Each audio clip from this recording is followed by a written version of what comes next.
വ്യാപാരി വ്യവസായി ഏകോപന സമിതിക്ക് പുതിയ ഭാരവാഹികളായി ജനറൽ ബോഡി സംസ്ഥാന പ്രസിഡന്റ് കുഞ്ഞാവ ഹാജി ഉദ്ഘാടനം ചെയ്തു. തിരൂർ വ്യാപാരി വ്യവസായി ഏകോപന സമിതിയുടെ ജനറൽ ബോഡി യോഗം തിരൂർ വാഗൺ ട്രാജഡി ടൗൺ ഹാളിൽ ചേർന്നു. കുഞ്ഞാവ ഹാജി പരിപാടി ഉദ്ഘാടനം ചെയ്തു. പ്രസിഡന്റായി PA ബാവ, വർക്കിംഗ് പ്രസിഡന്റായി PP അബ്ദുറഹ്മാൻ, ജനറൽ സെക്രട്ടറിയായി സമദ് പ്ലസന്റ്, ട്രഷററായി PA റഷീദിനെയും തെരഞ്ഞെടുത്തു. വൈസ് പ്രസിഡന്റുമാരായി C മമ്മി, അബ്ദുറഹ്മാൻ ഹാജി, ജലീൽ സീനത്ത് എന്നിവരെയും സെക്രട്ടറിമാരായി ഷാഫി അനിൽകുമാർ, ഹബീബ്, നാസുറുപ്പ എന്നിവരെയും തെരഞ്ഞെടുത്തു. സെക്രട്ടേറിയറ്റ് അംഗങ്ങളായി സാഗർ അബ്ദുള്ള, KN ഗണേഷ് എന്നിവരെ തെരഞ്ഞെടുത്തു. തിരൂരിൽ വ്യാപാരികൾക്ക് പുതിയൊരു മാറ്റം ഇനി ഉണ്ടാകുമെന്ന് ഭാരവാഹികൾ പറഞ്ഞു. തിരൂർ ചേംബർ ഓഫ് കോമേഴ്സിന്റെ 24-26 വർഷത്തേക്കുള്ള ഭരണസമിതിയെ ഇന്ന് ഐക്യകണ്ഠേന തിരഞ്ഞെടുത്തിരിക്കുകയാണ്.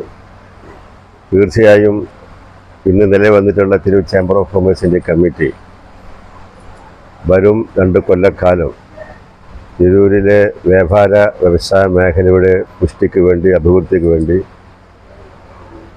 ഒട്ടനവധി നൂതനമായ പദ്ധതികൾ, ഉപഭോക്താക്കളെ ആകർഷിക്കുന്ന രൂപത്തിലുള്ള ഒട്ടനവധി പദ്ധതികൾ ആവിഷ്കരിച്ച് മുന്നോട്ട് പോകണം എന്നാണ് ഞങ്ങൾ ആഗ്രഹിക്കുന്നത്. ആ രൂപത്തിലുള്ള ഒരു കരട് ഞങ്ങൾ ജനങ്ങളെ വ്യാപാരം മുമ്പ് ഇന്ന് അവതരിപ്പിച്ചിട്ടുണ്ട്. തീർച്ചയായിട്ടും നിങ്ങളുടെ എല്ലാവരുടെയും നിശ്ചയമായ സഹകരണമുണ്ടെങ്കിൽ ഇന്നത്തെ തിരൂരിൻ്റെ മുഖച്ഛായ മാറ്റി ഉപഭോക്താക്കളെയും മറ്റുള്ള ആളുകളെയും ആകർഷിക്കുന്ന ഒരു വലിയ ടൂറിസം മേഖലയായി തിരൂരിനെ മാറ്റാൻ കഴിയും.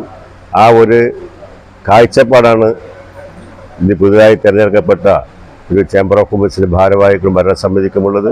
നിൽക്കുന്ന തിരൂരിനെ ഒരു പുതിയ വ്യാപാര സംസ്കാരം കൊണ്ടുവരുന്നതിനുള്ള നടപടിക്രമങ്ങളുമായിട്ട് മുന്നോട്ട് പോകാനാണ് ഈ തിരഞ്ഞെടുക്കപ്പെട്ട പുതിയ ഭരണസമിതിയുടെ തീരുമാനം. വ്യാപാരികൾക്കും ഉപഭോക്താക്കൾക്കും പൊതുജനങ്ങൾക്കും സമൂഹത്തിനും എല്ലാം ഉപകാരപ്രദമായ വളരെ വിപുലമായ ബൃഹത്തായ ഒരു പദ്ധതിയാണ് അടുത്ത കാലങ്ങളിൽ നിന്ന് നടക്കാൻ പോകുന്നത്. തീർച്ചയായിട്ടും എല്ലാവരുടെയും സഹായ സഹകരണങ്ങൾ ഞാൻ പ്രതീക്ഷിക്കുന്നു. കോമേഴ്സിൻ്റെ 2024-26 വർഷത്തേക്കുള്ള തിരഞ്ഞെടുപ്പ് കഴിഞ്ഞിരിക്കുകയാണ്.